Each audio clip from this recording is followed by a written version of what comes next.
Welcome to the Porter & Company Black Label Podcast, your home for provocative insights that lead to lasting wealth. And here are your hosts, Porter Stansberry and Aaron Brabham. Porter, another Black Label Podcast show. However, you have new titles. And this is something that we expected.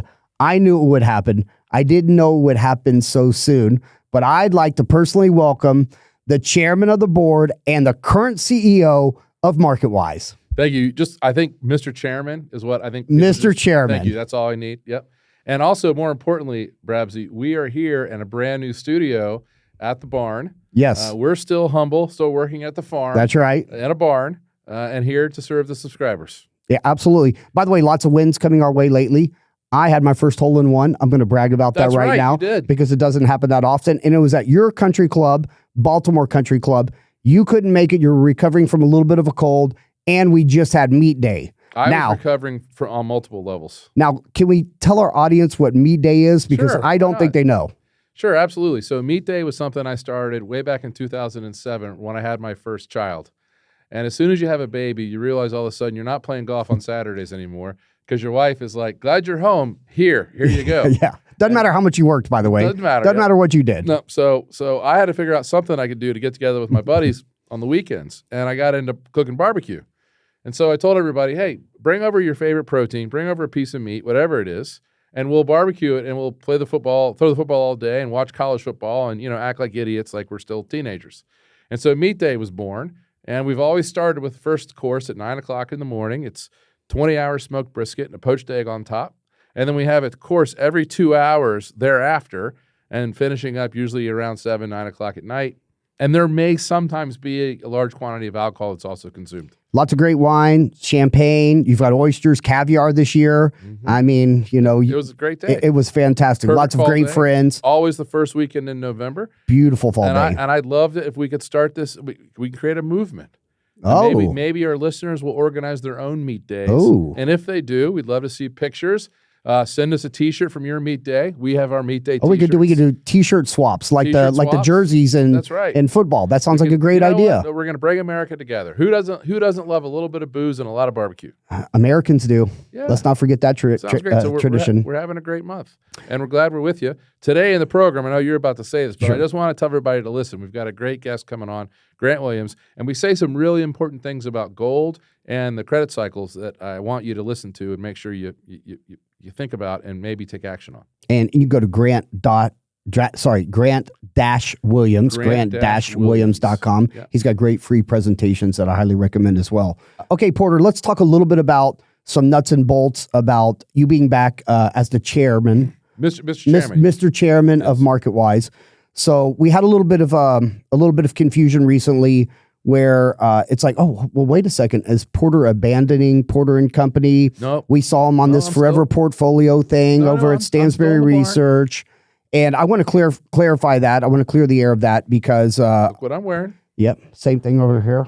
Porter & Co. right here. So I want to clear the air of that. So a few things, though.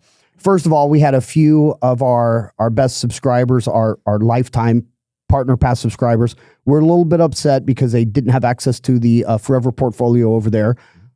I know that you were the creator of that portfolio, and it was right at the bottom of COVID. March of 2020. March of 2020. And I remember you were like, go all in on this, and it's a set it and forget it, and you'll be good to go. And I don't know the performance of that percentage-wise, but I know that it's been a ridiculous performance, right? So...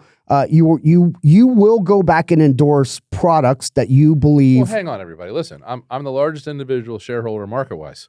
So, of course, yes. I'm going to help them with their advertising. And by the way, Stansberry Research, the business that I created there, is an outstanding research house. All the people that were my proteges there are still there. Yeah, Alan, Brian Beach, Mike DeBias, Dave Lashmet. These are world-class analysts.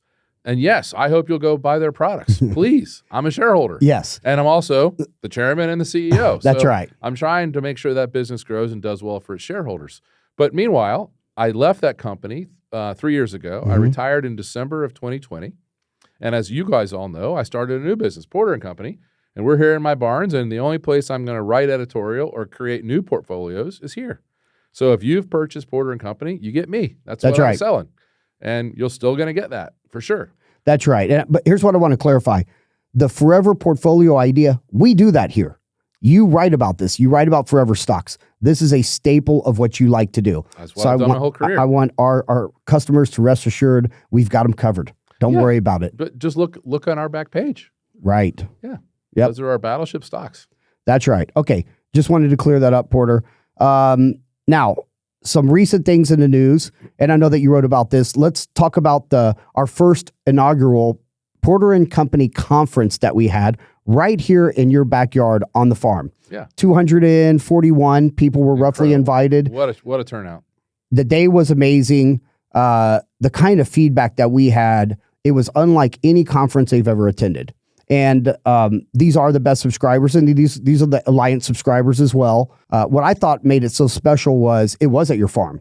And I remember when we first started the company, we were like, "Are you sure you want to do this? This kind of sounds like a crazy idea." And you're like, "No, I absolutely do, because I want to set an intimate environment." Most of the people that are Porter and Company subscribers, and virtually all the people that are Porter and Company Partner Pass members, are people who have read my newsletters from me personally for 20 years or sometimes even longer.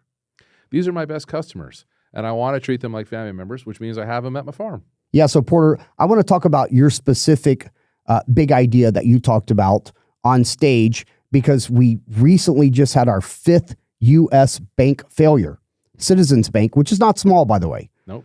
It's funny because whenever I think of these bank names, I start to think about, I've seen them on like NFL, they sponsor stadiums. Why is it always, not always, but it seems like whenever you get to that point where you want to start sponsoring the NBA or the NFL or these stadiums, it's almost like a death knell. Like it's going to happen. They're going to go under. FTX in Miami? FTX. WorldCom did it before. Sure. Enron did it before for Houston. But PSI Net here in Baltimore. PSI Net. Remembers that business. Right. But what happens is all these people take other people's money, right? All these businesses raise a lot of other people's money, OPM. And how do you spend OPM? However you feel like it. And they don't do a very careful job with their investments because it's not their money. Right. Well, banks are a little bit different, as we know this time. And you talked about Bank of America. But before I get there, Moody's recently just wrote about big banks in the U.S. are sitting on $650 billion of unrealized losses. And your speech was, if you're a Bank of America client, get your money out right now. And of course, some of our subs missed the point, and they thought that Bank of America was going under 2 days later. But it's sitting on $132 billion of unrealized losses right now. Can we go into that a little bit? Yeah. So what I said was, if you have cash in Bank of America, and it's especially if it's in excess of the $250,000 FDIC limits or whatever they are now, they might be a little bit more now. I can't remember the details, but why? If Bank of America is only paying you 0.06% on your deposits, which is what they're paying, and you can go get 5% plus in Treasury bills, what are you thinking? Especially knowing that Bank of America is sitting on very large unrecognized losses in their bond portfolio. How did that happen? Well, in the spring of 2020 and in the summer of 2020, when interest rates were very, very low because of COVID, Bank of America decided it would be a great time to buy $760 billion worth of long-term bonds. Now, these are various kinds of bonds, mortgage bonds, treasury bonds, some corporate bonds, but they're very, very low yielding. And as a result, the average that Bank of America is earning on all of its investments is only like 2.11% or something like that. So they can't afford to pay a market rate for their deposits because they're not earning enough on their assets. Specifically, like I said, this $760 billion worth of bonds. Now, they're trying to get out of this by selling some of the bonds and reinvesting the money at higher yields. But that is such a big portion of their asset base, it's about half of it, that they're kind of stuck. And the only reason why they haven't had to mark these losses, because that portfolio has now lost, mark to market, $131 billion, which is more than their tangible equity. So in other words, if the government were to say, hey, what's your balance sheet really worth? They'd be out of business tomorrow. Now, can that happen? Well, it depends. If their depositors all leave, that'll happen. Mm-hmm. And why, if you're a depositor, would you stay? You're making nothing, and you can make a whole lot more if you take your money out. Now, does that mean that a run will happen? No, it doesn't mean that it will. It just means that it should. And the one thing I know about economics is if there's somebody out there that's paying over 5% and you're trying to keep them with 0.06%, you're going to lose. And you can't know when. It could just happen at any moment. And so I said, hey, if I were you, I'd get all my money out of Bank of America. And by the way, they're going to report earnings in 2 days. Mm-hmm. And I think that the report is going to show that those bonds have lost even more money. And that, of course, is what it showed. Before the report, they were down $105 billion, and after the report, it was $131 billion. And those problems are not going away. No, so another bank just failed, right? So that's our 5th one. Do you expect to see more of these? I do. I think that I could say their names. Okay. But if you look at the regional banks that have grown the most aggressively, you will find people that have very suspect assets and then have very lousy bond portfolios and lots of commercial real estate that's not doing well. And I think in the next credit cycle, all of those banks are going to go under. When I say all of them, we should probably publish a list. It's a good idea. I think that'd get us a lot of credibility. Yeah, definitely. But we're not just a problems. We offer solutions, and your solutions are short-term T-bills, right? So 3 months. There's going to be a big credit cycle coming, and I'm pretty sure that's the case. We'll talk more about it with Grant Williams. Mm-hmm. And by the way, you can get 5% and 2-year treasuries. Just sit on 2-year treasuries and wait for these defaults to happen. Yeah, that's strategy. You'll have cash to buy at the bottom. Yep. And another thing that we've been talking about at Porter & Company and beating the drum on is raising cash. Exactly that, because the forever stocks that we talk about, we've got a screen for these, by the way. It's the inevitables. It's in the Buffett report, and we have a lot of other places too, is you need some dry powder when that time comes. And that time will be coming at some point, so why not raise some cash, make 5%, and when that time comes, move into these and set it and forget it, hopefully. I want to say one more thing about the banks. There's always one bank that is the poster child of every big credit boom. There's always one bank. So if you go back and you think about what happened between 2004 and 2008 in real estate, you had huge booms in where? In Miami and in Las Vegas primarily, huge booms. Who was the leading financier of apartment and condo conversion deals in those cities and in new construction? Who was the biggest bank in the condo building boom in Vegas and Miami between 2004 and 2008? Was it Wells? Chorus Bank Shares. Oh, I don't know them. Which bank went to zero at the end of 2008? Chorus Bank Shares. And I'm not saying that Bank of America is the poster child for this credit boom, but I am saying that the boom we saw in sovereign bonds was the biggest bubble in the history of capitalism. The biggest. And the biggest buyer of those bonds in the world is Bank of America. So you do the math. Yeah, very interesting. All right, Porter, let's not wait anymore. Let's get right to the Grant Williams interview where we can learn more about this. Great. Porter, it's time for the guest interview, which is one of your extremely talented and really good friends, Grant Williams. Yeah, I'm happy to introduce everybody to Grant Williams if they don't know him. He is a legend in our business for his presentations. If God made PowerPoints, they would look like Grant Williams. Grant, how are you? Hey, man, it's so good to see you again. We so nearly got to do this in person. I'm bummed we didn't get to sit in those chairs together and chat, but it's always good to see you, my friend. Well, I know you're coming to us from Zurich, Switzerland, which is a nice place to be, and you're going to be at that Precious Metals Conference next week there. Correct.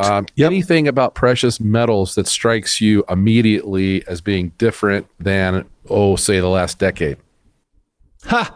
What a great question. Look, I think it depends, right? Precious metals are one of these things that everybody's interested in for their own reasons. A lot of people are interested because they can't stand them and they don't understand them and they think it's a load of rubbish. Other people are completely fixated with them. I've always been somewhere in the middle. I think there are an incredibly sensible portfolio allocation at just about every point in the cycle. There are very few points in time where I wouldn't want to own any precious metals, but there are times when I think the setup is so good that you need to shift that allocation to a larger allocation, and B, perhaps be more aggressive in terms of some of the mining companies. And I really feel like the setup now is one of those setups. We had one of these back in 2015, end of 2015.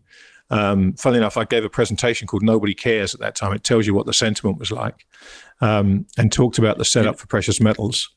Sorry to interrupt, but Go ahead. know that in 2015, I published a list of 10 junior mining stocks to buy and hold for 10 years on exactly the same thesis. I had never seen sentiment so dark and then those businesses be completely ignored. It's so true, right? And you know as well as I do that this business is incredibly capital intensive, and capital always goes where it's going to be loved and treated well. And it isn't always the case in the precious metal space. But I would argue now, given the kind of radical bear market that a lot of these equities have been through in the last 5 or 6 years, the setup's not been better since 2015. So I'm actually very bullish on precious metals as an asset class. And I think if you have the right companies, the right managements, the right deposits, and it's really important to get all three of those, there's going to be some tremendous money to be made in that space in the next 2 or 3 years. Yeah. Another sign of this is I know that at MarketWise, which listeners should be aware of, I recently was named chairman and CEO of the public company that I was associated with for a very long time, 21 years. So I'm back inside MarketWise. And I can tell you that the decisions that the publishers are making right now are all about moving away from any publication related to precious metals. Kind of reminds me that in 2004, Merrill Lynch closed down their entire commodities research group. Yep. and thus began a 4-year incredible run in commodities. But you see that at these market turning points, both at tops and at bottoms, you see these kinds of behaviors. One other point about this, Grant, I don't know if you follow Chris Webber. He's a legend in our business in my mind. I think he's the single greatest newsletter writer of all time. And he is recommending rare gold coins for the first time since 2003. So you see a lot of these things happening. You see the mainstream completely abandoning gold. At the same time, you see gold price beginning to tick up. And then you see the people who, like publishers who live on sentiment, moving away from it, while the experts like Chris Webber and Grant Williams are actually moving into it. It's a very interesting time.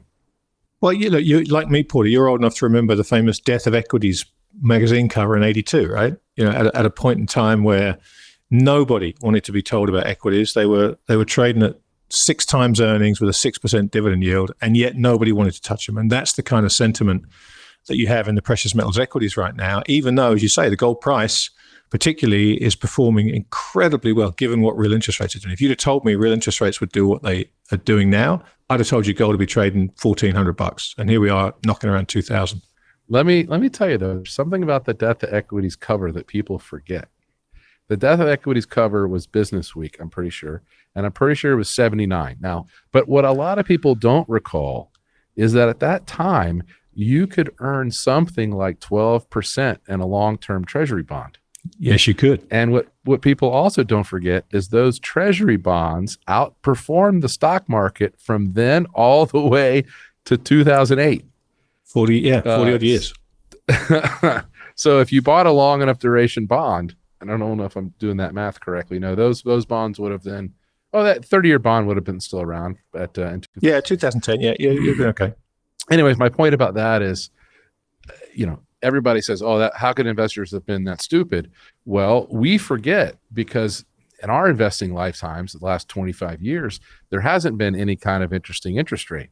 But now we're moving into an environment where interest rates are actually more and more attractive, and that I think you're going to see the stock market multiple go down. I think it's going to be a very tough, decade or so for stocks until or unless we can get our financial house in order, which is something I want to get into in a minute. And you're the guy to talk to about it because you and I have been two of the writers around the world who have been most consistent in our view that this kind of financing was going to lead to a disaster.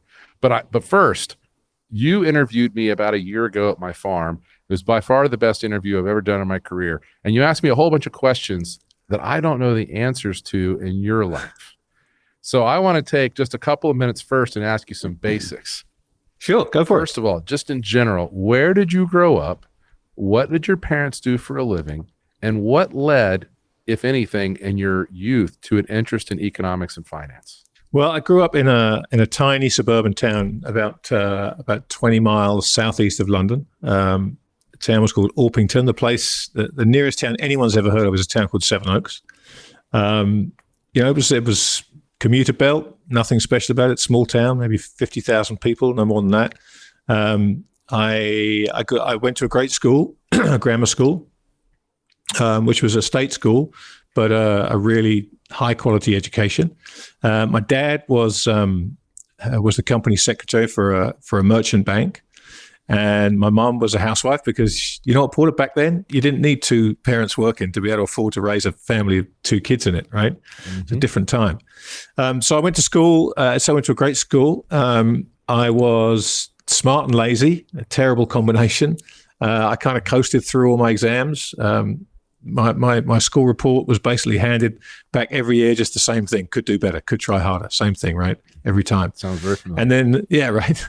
And then I got the chance to go to university and right when I was mulling over going to university, I got offered a job at the age of 18 in the settlements department of an investment bank called Robert Fleming and Co. in London, which was a very old Scottish merchant bank at the time. But they were part of, or they had an affiliation with the Jardine Group out in Asia. So they were at the forefront of what was the craziest market in the world back then, the Japanese equity market. And so, I got offered a job in the settlements department, a partition wall away from the trading room, which is what I wanted to do. And that interest had come purely from, I've told this story many times, my Uncle Harry, who was a foreign exchange dealer. I didn't know what he did, but he was the coolest guy I knew, and I wanted to be him when I grew up. He did card tricks and told jokes and made everybody laugh and had a great car and, Space Invader machines in the barn at his really cool house. And I was like, whatever he does, I want to do. And it turned out he was a foreign exchange trader. So I never quite made it to those lofty heights, but the settlements department was that for the Japanese equity warrant traders. And I literally, after being there for about 6 months, I would come in every morning at 5 o'clock in the morning. I didn't start till 8:30. I'd come in at 5 o'clock in the morning. I'd sit in the reception. I'd wait for the head dealer to come in. A guy called John Galvanoni, who was a legend in London at the time. God rest his soul. He died a few years ago. And I'd ask him for a job every morning. John, you got any jobs for me? And he went from just completely ignoring me to just saying, no, son, to learning my name, to one day I managed to parlay that into a job in the trading room, and I was doing that for 30 odd years. So I kind of got to do what I wanted to do, even though I didn't know what it was. And that job trading those equities, I got my baptism in a crazy bull market in Japan. B, a year after getting my first trading book, we had Black Monday in '87. So that was a very formative experience for me. And that job took me all around the world to, Japan and Hong Kong and Singapore and Sydney and New York. And I loved every minute of it. I really did. Yeah, that's a great story. I have a theory that everybody needs a rich uncle. Because right. I had a very similar setup. And it just, when you can see firsthand that is possible, it leads you to be a lot more ambitious than I think if you don't know it's possible. I think you're right, except I was so young. I would have been 7 or 8. And so I didn't have any concept of rich, or I just cool, right? I thought, oh man, that's such a cool car. And the Space Invader machines in the house and the card tricks and all the jokes and stuff. I didn't really know what rich meant. I just knew that he was a fun guy to be around, and I could see how much everybody else enjoyed his company. And I thought, I want to be that guy. What does he do? Okay, I'll go do that. I didn't know either, but I did know that my uncle had a golf cart to get to his pool. And I thought that's pretty cool. There you go. So let's talk about something a little bit more serious and unfortunately more urgent and dire. You and I both know that for economies to do well, people have to have incentive to produce and incentive to be productive. And the more they're taxed, whether it's in direct taxes like income taxes, or indirect taxes like regulation, or indirect theft like inflation, the more of that exists in the culture and then in the society, the less wealth will be produced. And if you've ever wondered why United States is such a wealthy country, or how Singapore went from being a devastated city that had been destroyed by the Japanese to the wealthiest city in the world, It's because of economics. It's not because of natural resources. It's just economics. If you allow human beings to produce and you allow them to keep the value of their production, they'll produce like crazy. If you tax them and cheat them, they will do nothing. And America seems like it really turned a corner at some point. I don't know if you want to argue that's the 1930s and 40s, or you want to argue that's the 1960s and 70s, or you want to argue that's the Obama years. But we now have an entire population that believes that their retirement is the government's responsibility. They believe that their health care is the government's responsibility. They believe that the education of their children is the government's responsibility. We can go down the line, but we haven't found a way to pay for any of this, and we won't, because socialism means eventually your neighbor runs out of money. So the question I have for you is, what happens to all these Western democracies, and in fact Western civilization, because we've all turned away from the facts of economics and the things that we know work? No, it's such an important question, and it's, as you alluded to there, it's a question that so many countries have to ask, and it is all these liberal Western democracies. They're all in the same boat because they've all pursued the same policies. And I would say, Porter, the point you made is true, that people have reached the point where they expect their retirement to be the government's responsibility, and they expect their healthcare to be the same. But you can't really blame them, because they've been told that over and over again by, guess who? The government. And I think this period we've had of low interest rates has allowed governments to make more and more promises, and to be able to pay for those promises in the short term with ever declining interest rates. And look, you've written about this for many, many years. I've talked about it. Plenty of people have talked about this. Ultimately, those bills become due. And it's fine when you can roll the debt over, as we have done now for decades. But suddenly we're looking at the point where the rubber meets the road. And we've seen the cost of covering US debt triple in the last year. We've seen it now taking about over $1 trillion this year, I think. Right. Yeah, it's going to take up 15% of the government's receipts. And of course, the only receipts the government has are tax receipts. So we all know what the answer is going to be in order to increase their receipts, right? Taxes are going to have to go up. And in line with taxes being forced to go up, they are going to have to, at some point, renege on some of the promises they've made. You and I know this is coming, and people who've been engaged for a long time know these two things are coming, because they're the only way out, right? The third way is what we're seeing at the moment, which is inflation. And to do that, to devalue the debt in nominal terms, in absolute terms, by devaluing the currency, is a tried and trusted way of doing this, but it's such a difficult needle to thread, because it makes people angry when the cost of living rise too much and wages don't keep pace, which is exactly what we've seen in the last 20 years. You get these moments where suddenly people are energized enough about the disparity to start striking. Look at all the strikes we've seen recently, UAW and the strikes in Hollywood and various other big box companies that have been forced to give pay rises to their employees. We're at that point. Can I just interrupt just for one second? second? Jump in anytime you like, my friend. This is a conversation. To me, there's just nothing more ironic than watching people who have notoriously progressive politics and have been advocating for, record-setting levels of taxes and government spending to then strike because their wages can't keep pace with inflation. It's just like, well, what'd you think was going to happen, dummy? Porter, we live in a world where there is so much access to information, and it's never been easier to get educated and to understand the world around you. But at the same time, it's never been easier to just sit for hours looking at TikTok and Instagram and all these things that kind of suck time away. And so people just don't understand the world around them. I was reading an article today about a march in London, and I think the group, and I apologize if I've got this wrong, is Queers for Palestine. And it was a big rally, talking about, and there's a ton of these protests going all around the world. And the person writing the article was making the point, say, look, you have to educate yourselves about these serious issues, because if you went to Palestine, you would, you'd be put in prison. It's that simple. And so people get very simplistic about causes.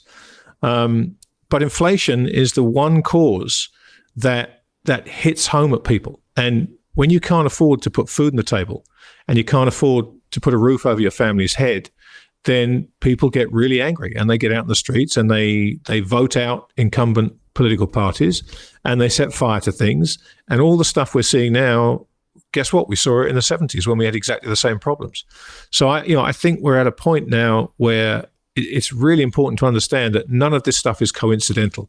We don't just happen to be seeing a lot of strikes. We don't just happen to be seeing social unrest. We don't just happen to be seeing division everywhere.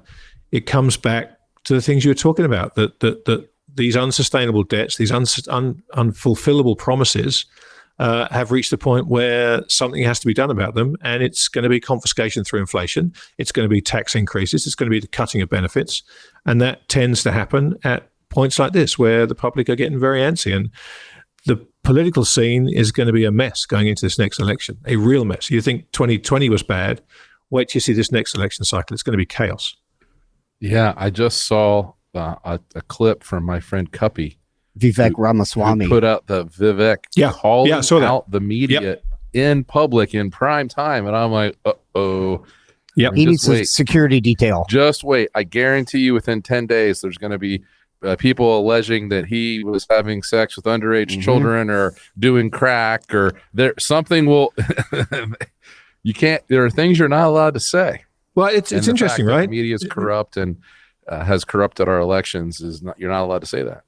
But Paul, isn't it interesting that that's the point we've reached now, right? And this guy's calling that out, and of course that's what happens at these turning points. And I sadly think you're right. I think the hit pieces will start coming thick and fast, but there is always a tipping point where suddenly enough people get behind a sentiment like that it makes it actually a popular sentiment, and you can see it given oxygen. And maybe we're at that point. Reagan came after the failure of Carter in the 70s.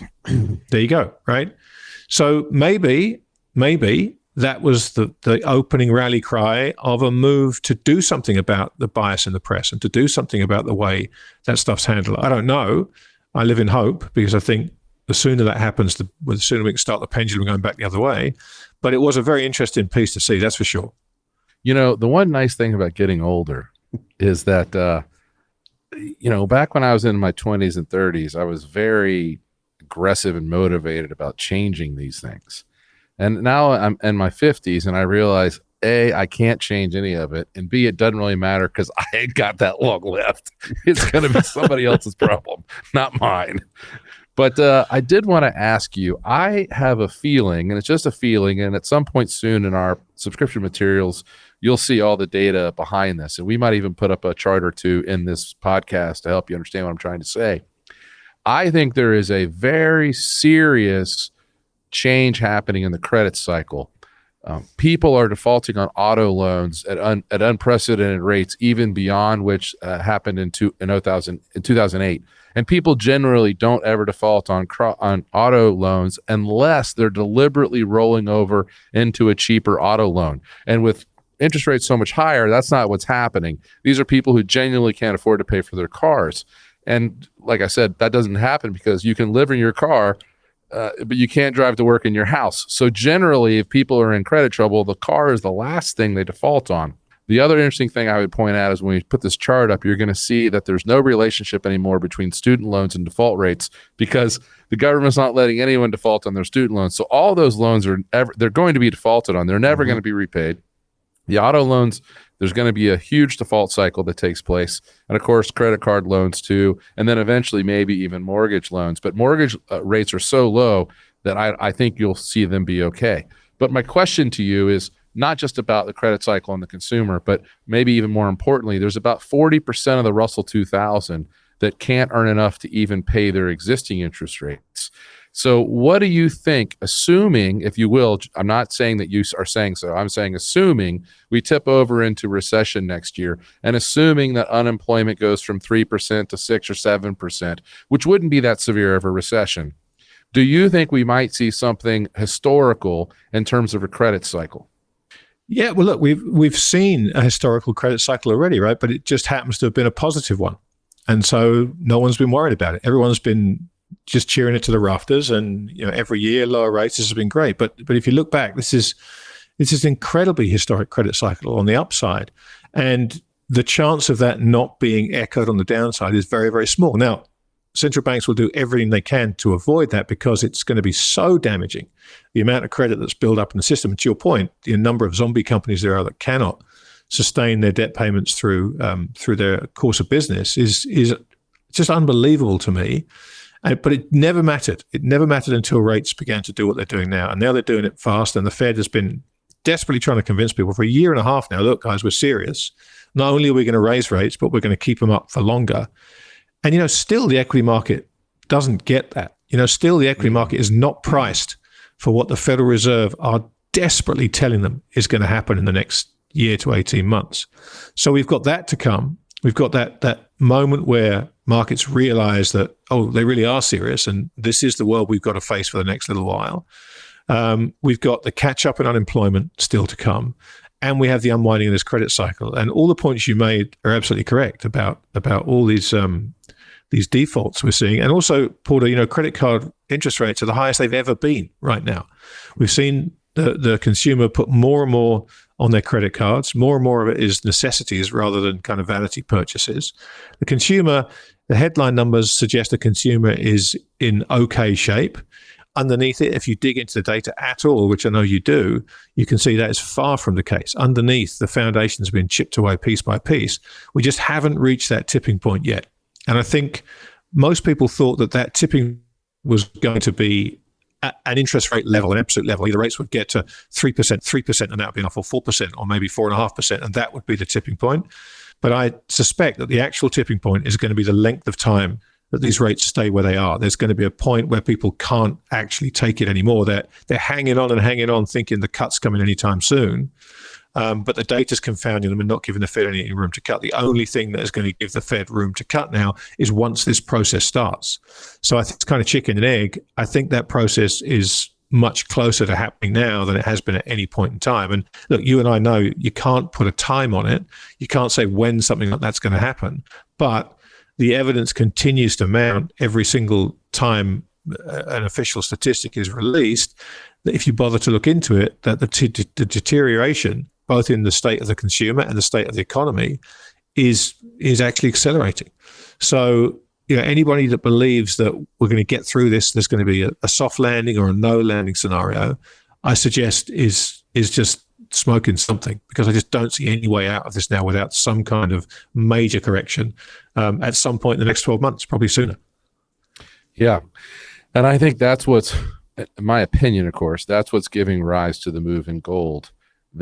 Everyone sort of knows the real money, the people who really know what's going on, 13 families, if you will. The people know that there's big problems in the banking system.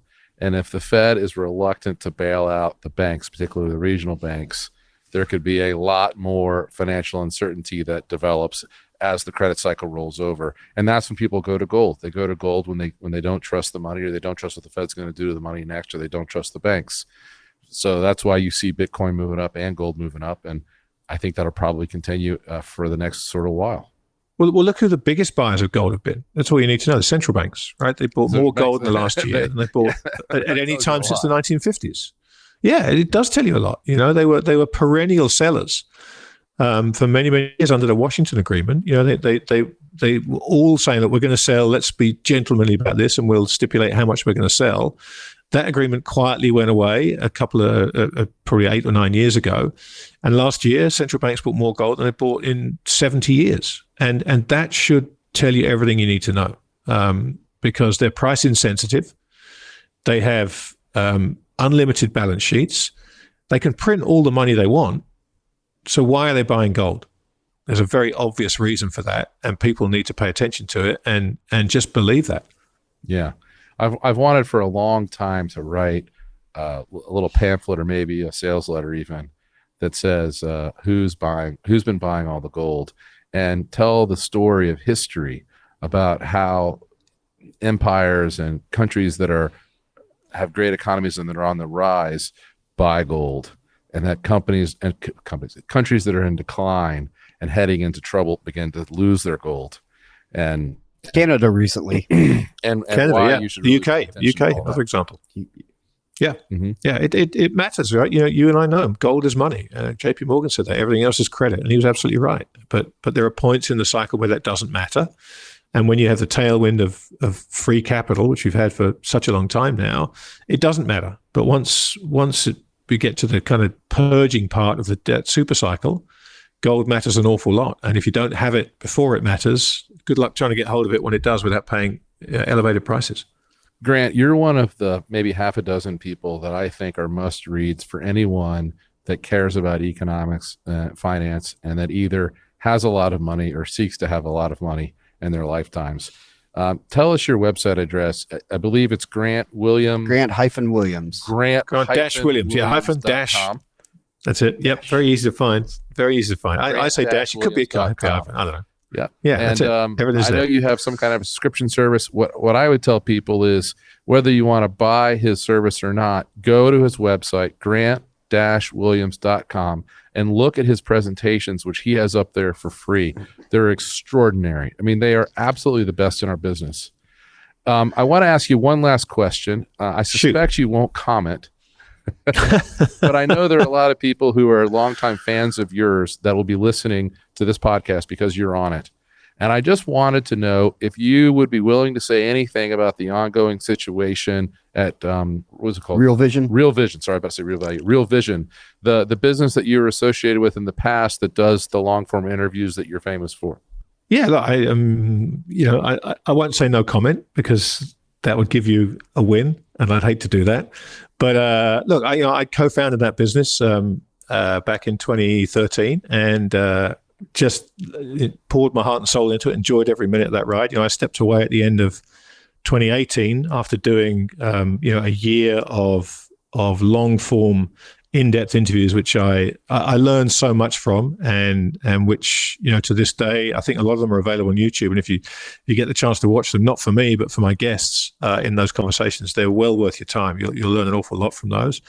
And after that, the company decided to go in a different direction. And you know as well as I do, when you're the founder of something, you want it to continue, you want it to be successful, and my thoughts on that haven't changed. It's become something that I didn't set out to build, and that's absolutely fine. There's no sour grapes on my part. I wish it continued success. I don't know what else to say, Porter, mate. I really don't. That sounds good. I'm sure a lot of people are interested in your view about that. So I appreciate you sharing it. And I really appreciate you being here with us today. And more than anything, I really appreciate your just getting to be your friend. A lot of people don't know this, but Grant Williams was one of my heroes in this business. And I remember very well the first time I was in a green room with you, I was afraid to come up and talk to you. Oh, come on. You, Bill Bonner, Doug Casey, Jim Grant, the New York, the Interest Rate Observer guy. These guys were all my intellectual heroes, and it's been tremendously important to me, and just such a great experience to get to know them and realize they actually are that smart. So, well, Porter, thanks for being my friend, and thanks for being here on the podcast. Listen, the pleasure's all mine. Thanks for inviting me. And listen, you belong in that group of people way more than I do. So just walk proud, my friend. Chest out and walk proud. All right. Well, we all know that's not quite true, but thank you, Grant. Hey, no problem at all. No problem at all. Wow, what a great interview. Grant Williams is always sharp. And, one thing that stuck with me, besides the great conversation is, there's this old saying that you are the average of the 5 people you surround yourself with. And you mentioned some fantastic names: Bill Bonner, Grant, Jim Grant, who else? Doug Casey, Jim Rogers. How important is that? You really have to surround yourself with people that will elevate you. It's definitely going to help your thinking a lot. It's going to make sure that your thinking is very sound. The other thing that I would tell you guys about Grant Williams in particular, and also Bill Bonner, a lot of times people who are bearish can be very negative and very unpleasant to be around because they're just negative about everything. Mm-hmm. I don't want to name any names, but there's one guy that particularly comes to mind. He's just unpleasant. He can be very smart, but he's just so negative and nasty all the time. And there is just simply not a kinder, more dignified, and sweet person than Grant Williams or Bill Bonner. They both have this wonderful demeanor that they understand that there's problems, but they take it with such grace. It's almost like they know it's just a big joke, and they just handle it better. Well, And I hope that you guys that hear these financial problems that we talk about, because we want to warn you about them, I hope that you'll see the same thing in us. We know there's going to be trouble, but that's okay. We'll find our way through it, and everything will inevitably everything will work out. Yeah, I think it goes back to also what you said, which is, there are some advantages to getting older, right? We have a little bit less time, and, you should have some fun right now because the clock is ticking, and we're also not naive enough to know that we can change the world. We can do our best to give the appropriate information, and hopefully people make the right decisions. But to get caught up in all this chaos, and Grant's dead on, and you and I don't go down the political route a lot, but it's going to be chaos for the next election cycle throughout the world. Oh. I mean, it's already madness, and we're going to see some wild things happen, no doubt about it. So, one nice thing about Twitter and other social media stuff is that, remember 25 years ago when your only source of media was basically 3 network television channels, maybe PBS, and I don't know if you had like the UHF channel or not, but back when we had to get up and go turn the channels. Turn the knob, yes. Yeah. Well, there was just no way to escape the politics back then. During the presidential election cycle, you were just going to see ad after ad. That's after it. Ad. Bob Dole is terrible. Yes. All that stuff, right? And what's nice is you can actually now almost completely avoid it if you try. Yeah, absolutely. Because it's very toxic. It's awful. It's there to divide us. And we're going to get a lot of it. So it's like drinking from a fire hose. All right, Porter, let's get into some more fun stuff. You just can't make this stuff up, which is one of my favorite segments. I got one you haven't seen yet. Ooh, go. Okay. You go first. Okay. First of all, I'm piling in on, we're in sync today. One of my favorite Twitter accounts is Car Dealership Guy. He's fantastic. Really does a great job. The percentage of subprime auto borrowers 60 plus days past due on loans hit a record 6.1% in September. That, like you said, that is astronomical. And it's funny, nothing funny about it, but he hadn't commented on it. But here's his quote. Truthfully, it's taken me a couple of days to digest it. I'm concerned, but my concerns go way beyond the car market. I'm concerned about the people that are struggling to keep up with their bills. I'm concerned about families that will lose their means of transportation. I'm concerned about the economy. Most of all, I'm concerned about the future of the country. It's really wild how, like you had said, if you are willing to, and you're not willing to, lose your car, you're going to lose everything. And it happens really fast. You know how we can fix the economy? We need more government spending. Absolutely, right? No, we need to cut everybody's taxes to a flat tax of 15 or 20%. We need everybody to pay something, and we need to stop taking all of this capital away from our most productive people, and we need to stop giving it to the government. We need to cut regulation. We need to encourage people to invest in building new companies. And we need to get out of people's way. Yeah, what would happen right now if we had a president that said, you know what, America's energy independent, and all we got to do is support oil. Like you said, cut regulations there. What do you think happens to inflation? It would go down, way down. Immediately. Go to nothing. Immediately, because of forward-looking positive aspects of knowing that, right? Okay, let's get into How about this? Yeah. Well, sorry, one more point about this. The biggest issue for an economy is if you are a person of working age, you have to accept that you're going to have to work, right? You can't live your life on Social Security, disability, or whatever. You've got to work. And the more that the politicians cater to these people who want something for nothing, the worse the economy gets. Which is what's so funny about watching the writers' strike, as I was saying. Right. So, but that, of course, that's just not what's going to happen. So, no, now they're promising UBI because, we've got money for that, Yeah, right. Because we need to reward people for sitting at home. It's now this trend, and I'm on Twitter, I'm not on TikTok, but I know you probably see it too. It's the trend of these young students that, they thought Biden was truly going to allow their student loans to be forgiven. His best. He did try. Give him that. But, they're working because, there's not enough handouts anymore like there was during COVID. And they just can't believe that somebody could work from 9 to 6 and still not really be able to make that much money. Well, I remember when we were younger working more than 9 to 6 and still not having enough money to really make it either. I remember right? very well. It's called working hard. My first job in finance paid $22,000 a year in salary. Okay. I lived on Steve's futon in his living room. Yep. And I worked every day, every single day from 7 to 7, even on Saturday and Sunday. This was when the cops showed up because they thought that your car was a stolen car that somebody had basically taken everything out of. It was 4 in the morning. I was still at work, and my car was in the parking lot. And my car was in such bad state of repair, it was missing the passenger seat. All the windows were rolled down, and it was raining because I didn't know it was raining because my office didn't have any windows. Right. And the cops thought my car had been stripped and stolen, and they were worried that I might have been kidnapped. Yeah. But I was just at work. Yeah, exactly. That's called work. That's how life is when you're in your mid-20s and you're trying to make something for yourself. Yeah, you work incredibly hard. No, nothing. You gotta fight your way. It was like Grant Williams said earlier. He bugged the senior person to try to get that job, and it was about tenacity, right? Do you know that I sent Jim Grant, the famous newsletter writer, an email every year on his birthday, asking if he would please meet with me to talk about ways we could do business. And I think for 10 years in a row, from 2002 to 2012, he said no.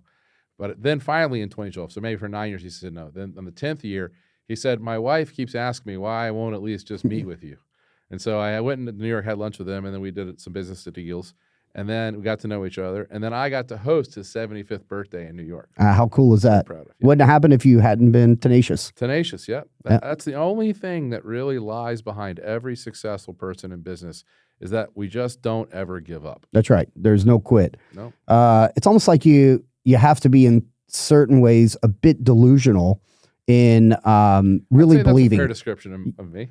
Yeah, and for me too, because you know my background, and there was nothing given to me either, and especially when I left your side the first time in 2015, and I was determined to do it on my own and take some of the tools that you taught me, and after 4 failed businesses, it didn't matter. I was going to figure it out, and I was going to get it done, and I did. And there's no better feeling than that kind of satisfaction. That's the best. Of knowing that you did something against all odds and you just tuned out the noise and you put your head down and you made it happen. And listen, just one thing I want everybody to hear me loud and clear. I am very proud of what Porter & Company has done. It's the crowning achievement of my career. I love this business. I'm never leaving it. And the reason why we were successful is not just that we have attracted some great subscribers, but look what we did for them. Yes. Look at all the great recommendations. The track record's been phenomenal. Yep. And by the way, not mistake-free, right? No, of course, there's a few. What happens when we make a mistake? We own up to it. It's in our Hall of Shame. That's right. It's on the back page of our newsletter for the rest of my life. Yes. And that's all people expect. They want you to do good work, and they want you to have integrity. But wasn't it... By the way, is that simple or what? It's simple, but wasn't it a lot easier this time having 25 years experience of the mistakes that you made before? It was also really a lot easier because there are a whole lot of people in our markets that knew if they bought my product, they would get their money's worth. That's right. And so it was a lot easier to get some new business, to get going, because there were people out there that already knew and trusted me. Yep. All right, Porter, let's move on to some more. You just can't make this stuff up. So the Wall Street Journal is reporting, not a shocker to you and I, by the way, EV cars just aren't working out as well as they thought. Toyota recently and Ford are sitting on a bunch of inventory right now because people, they just don't want them, even with the gas prices right now. Yeah. Remember when President Biden recently went to Detroit and he met with GM, and he said that GM was changing the world with electric cars, when in reality they had sold like 300 electric cars the previous year, and Tesla, which sells all of the electric cars, right? Biden won't go give that guy any government money or help him because he's no longer the Democratic kid. Yeah, it's shameful. It's shameful what's happened in General Motors. It's shameful that the bailout that the government gave the unions and the bankruptcy of 08 and 09. And I'm not surprised that their cars aren't selling because I think most Americans don't want to do business with the government. They don't want to buy government motors. That's right. They want to buy Tesla. And also even for the EVs, people are starting to understand. We talked about this long ago. We used to joke about it. The Chevy Bolt we made fun of constantly. And we also talked about this, that people, they have this whole like, yeah, but I have an EV car. Okay, but when you plug it in, and that electricity comes from two sources. natural gas or coal. Okay. There is no solar on the other side that's powering the house, that's powering the cars. So recently, the true cost, not a surprise to us, we've been doing this for a long time, the true cost of fueling an electric vehicle today, including excess charging costs and subsidies, is equal to $17.33 per gallon. Shocker. Yeah, go figure, right? What a shock. You mean if I generate all the energy at a plant and I send it down a copper wire, and then I put it into a transformer, and then I put it into another wire, and then I put it into a distribution thing, and then I put it into my car, that's not very efficient? Oh. Yeah, who would have known? Who would have thought it? We would have never thought of that. Gee whiz. It's funny, the other day on Twitter, I do love Twitter, and I know you do too. The other day, I've seen, people are always innovative. They'll figure out how to make some money, right? There are now companies around America that have like a utility van, and in the back they have power generators, right? Gas power generators that they're plugging into cars that are EV that run out. And then, so you're paying that guy to power up your EV car. You know what Barnum said? He said, you'll never go broke underestimating the stupidity of the American people. Boy, isn't that true? Yeah. Unfortunately. People will absolutely believe anything. Yeah, You can buy an electric car and it's going to save you money. Right. No way. Well, they can pat themselves on the back for doing good for the environment, even though if you look at the lithium mines and you see how everything is mined, and I know you've seen this too. We talked about this for a long time. You've got the big the wind turbines, right? First of all, these things are completely inefficient. It takes an enormous amount of copper. And then they don't work forever, obviously. It takes an enormous amount of money to operate them. Enormous amount. And a lot of them actually run off of kind of getting started by but it's free, but but that's not true because they're actually run by power generators like that actually will get them going, right? Really? Now here's the crazy thing. By the way, you know what you'll find in every single industrial size solar installation? You know what you'll find in every single one. All right, let's hear this. Sounds good. Utility scale industrial solar installation, you will find a natural gas pipeline. There you go. Every single one of them. I wonder why. I know it's really bizarre. It's infuriating. It's people they don't have logic. Sorry, they don't have logic. There's no critical thinking anymore. None. They can. And by the way, these wind turbines and we talked about solar a long time ago, and you talked about how there's a big problem with solar. You know what it is? It's not efficient at all. It's called night. Yeah, yeah, or clouds. The Earth spins. Yeah, we're in darkness half the time. Well, we talked about how crazy it was that Germany was the one that wanted to start with this. And is it sunny in Germany? Yeah, it is sometimes. Sometimes. That's fine. Yeah. Sometimes. That's not really the problem. Night's the problem. Well, night is a problem. The other problem is that when you export your energy security to Russia, what happens to you next? Yeah. It's like counting on the mob to protect you. They will, kind of. They'll get you for a price. They've exported their entire foreign policy to the United States, which has never met a war it didn't love. No, that's right. Yeah, those are really bad combinations. Yeah, those are really bad. I love the videos of them, digging up. What were they? They were tearing down a wind farm to get at the coal underneath it. Yeah, that's right. That's one of their new ones. Also, the getting shipped wood from Canada overseas. And North Carolina overseas to Let's chop down trees in North America, ship them to Germany, and burn them. I think they forgot about the fuel cost part of transportation over there. It's green though, because the trees grow back. Exactly. That's right. This whole green thing is a total scam.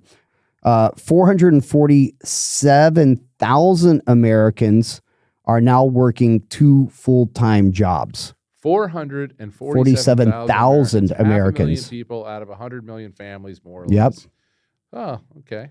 2 full-time jobs. Because the unemployment rate, if you look at the statistic, 3.5%. It's 3.9% right now, unemployment. So look, we should be celebrating, right? Because it's very low. That's what the government tells us. I disagree. I think unemployment needs to be between 6 and 8% for the economy to actually be healthy. You want to know why? Explain. Try going anywhere and getting decent service. That doesn't exist anymore. Why not? Those people shouldn't have a job. They need to be unemployed.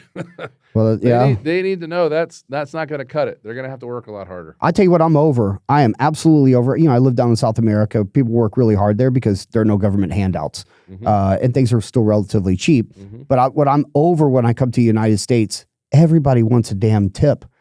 It doesn't matter. If I do all the work myself, if I poured my coffee and I went to the register, it wants now it's 25, 30, and 35%. I was at a McDonald's kiosk. Have you been to these things? Yeah. Order on the screen? Yeah, because... And the computer said, add a tip. Yeah, that's what I'm talking about.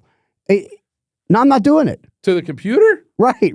I'm teasing. I didn't. They haven't got there yet. It's a good story.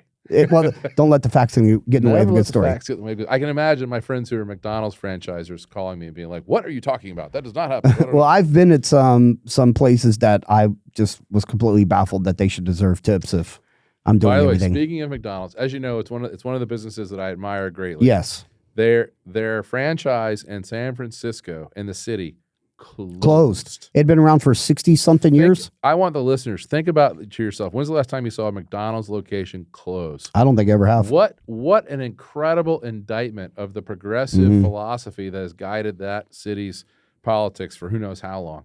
And, Gavin Newsom wants to be our president. Oh, yeah. Woo! I tell you what, if Gavin Newsom becomes our president, I might have to move to Colombia too. I've got a place for you. Don't worry. I'm thinking maybe Ireland. I'd love to go visit you and play some golf over there. Yeah, that'd be fantastic. Okay, Porter, with all this equity and all this push for equity and inclusion for, people to be hired regardless of their skill set. It's all about the color. It's all about the gender and all that. So this won't shock you at all.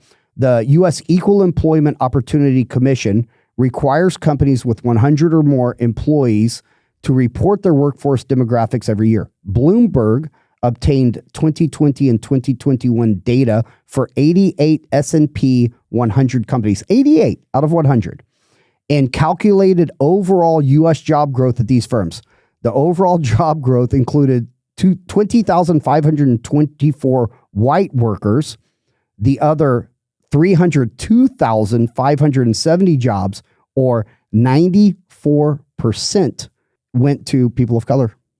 It worked. Yeah. They're pulling it off. The Supreme Court just changed all that. Did it for colleges. No. The ruling applies to employers as well. Okay. I only know this because I'm now the chairman of the board. Oh, are they telling? Is that what they're telling? More than 100 employees. Oh, no way. And so we were able to make a decision as a company that we're only going to hire based on merit. Okay. Well, are you going to be able to get around this, or are they going to try to hammer you? What are they going to do? I don't know. Listen, I'm just telling you, I won't participate in any business that hires someone for any other reason than merit. I wasn't a part of slavery. I was born after the Civil Rights Movement. I've never discriminated. Yep. By the way, this is what got us canceled the first time. Yeah, I know. We went to a high school that was completely integrated. Yep. I did not experience any racism at all. No, not at all. My upbringing, we treated everybody the same. That's right. And I always have my whole life, and I'm not going to change now. Not going to happen. I think it's the right thing. If they tell us that we have to follow the law, that's fine. I'll just resign.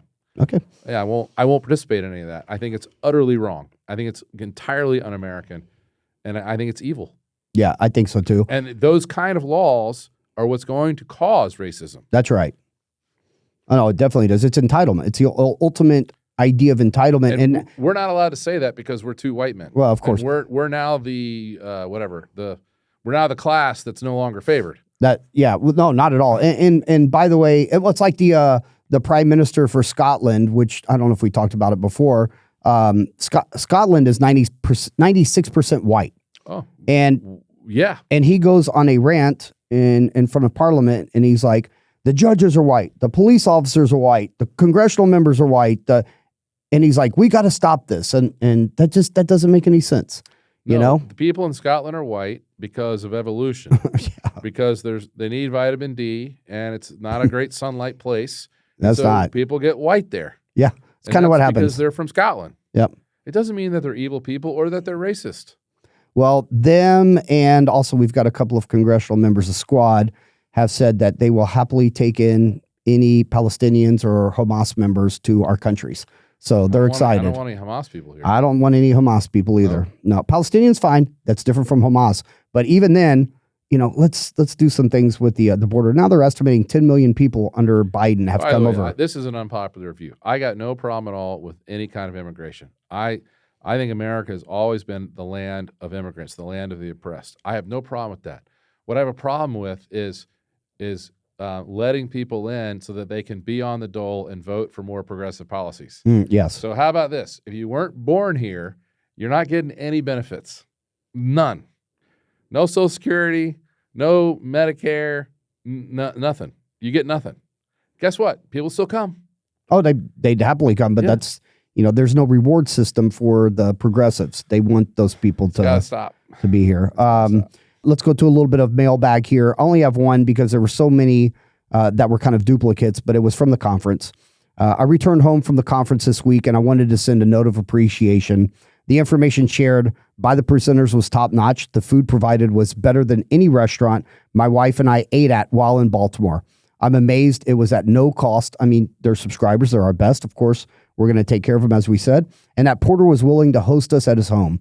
I am in awe of the generosity. I'm telling anyone that will listen about Porter and Company and the quality of the research you provide. Keep up the great work. I'm looking forward to all future newsletters. Thank you, Tony. We appreciate it. And thank you, all the other subscribers that give us feedback. And thanks to the incredible staff that we have that put on that show. It was amazing. And the food was genuinely excellent. I don't think I've ever had catered food that good in my life. Oh, those big kettles they had in the fire. Okay, so you had 3, I don't know what size those were, but they were like huge, giant Webers and salted fish on there. Had beef and chicken. Beef and chicken was top notch. And you had some Ifrig wine. Shout out to Doc for that. And he showed up, and that was fantastic. And we had some good friends there. And we're going to do it bigger and better because that's what we do. As we go by, it's only going to be available for the Partner Pass subscribers at the farm. We'll be sending information about that. And by the way, we have all the videos and presentations up on the website for the members. You log in, they're all there for you on the tab. And we'd love for you to check those out and send us some feedback. And if you're a new listener and would like to get Porter's biggest prediction ever, it's a free report. I'm not asking for anything. We're not trying to peddle anything this week. We're very happy with our success, Mr. Chairman. But you can go to porterspodcast.com, porterspodcast.com. All we ask for is an email, and we'll send you one of your biggest predictions ever. That is a great research report. I can't wait to see it. And I'll also tell you, if you sign up for that, are you going to be getting what I write on Fridays?